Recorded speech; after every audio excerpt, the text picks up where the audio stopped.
In this video, I want to talk about why your business needs to be able to dial 911 and what this actually means. Let's jump in.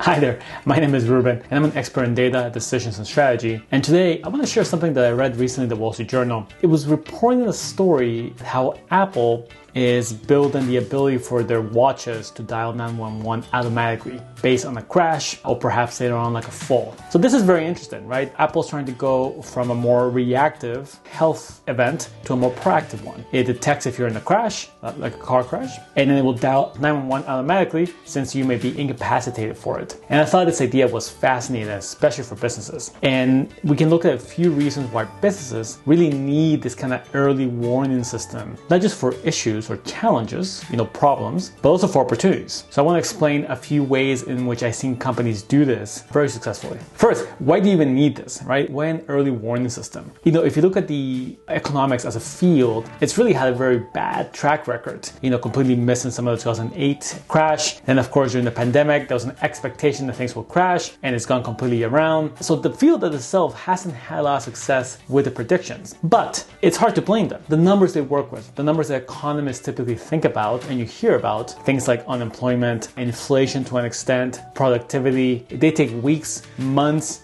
For productivity, it takes years to actually for those numbers to play out. So they're working on not just lagging data, but extremely lagging data. And not only that, those numbers can retroactively be changed. Unemployment numbers change all the time in the future. So it's no surprise that the field struggles to understand what is going on. By the time they see a trend, it's already a year after the trend actually started, and now it may be too late to even do anything about it. And that's why economists are really bullish about this idea of taking other types of data. Think about like restaurant orders, hotel bookings, perhaps even the purchase of gas, and looking at those numbers as an early warning system or an early report as to what is going on in the economy. And based on those averages, historical trends, and so on, you can see, it looks like the economy is starting to build back up. People are buying more gas, people are going out more, people are booking more hotels, and this is how we think things are developing. Now, how will this play out? It's unclear. We'll see. But the idea in the business actually is the same, right? You have key events that happen in your business, sales, purchases, customer refunds, and there's all these early warning systems leading up to those major events. So the question is, how do you capture them? Being able to capture this early warning signs is also the way of going from reactive to proactive. I meet many companies when we talk about strategy, and they tell me they just simply don't have one because they're always reacting to things, right? They have no time to be proactive. It reminds me of when the Patriots played the Hawks.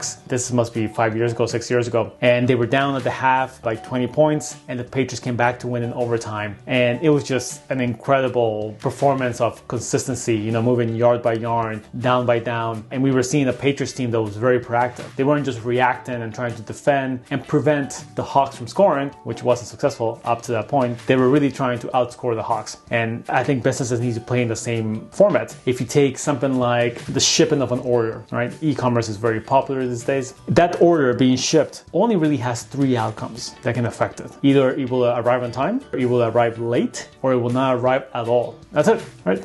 Based on those 3 outcomes, you can then figure out actions that build upon them, right? If it arrives on time, great opportunity to send follow-up emails, get reviews, upsell on other orders, get feedback. If it arrives late, and you know this, you can see this, then you can also proactively reach out, let them know that the package is running late. Amazon sometimes does this, and it is not the ideal situation, but at least it helps that there's a heads up. And if it doesn't arrive at all, same thing. It's an opportunity to reach out, offer a second package with perhaps different shipping, offer discounts or credits, whatever it may be. So going from reactive to proactive means that you have plans for the most common scenarios, the ones that happen 95%, 100% of the time, and you have ways to deal with them. Now, if an order comes back and it's late and you weren't expecting it, that's just surprising all around, right? It was a very expected type of outcome here. So when you try to build this notification system, right, whether you call it an early warning system or an opportunity system, you really want to look at 4 areas. Unexpected successes, so things that worked out that you weren't expecting it. Unexpected failures, ideas that seem really good in theory but fail. Any change changes in demographics or trends that you're seeing in the market. The e-commerce shift, for example, is a major trend. So companies can look at that and say,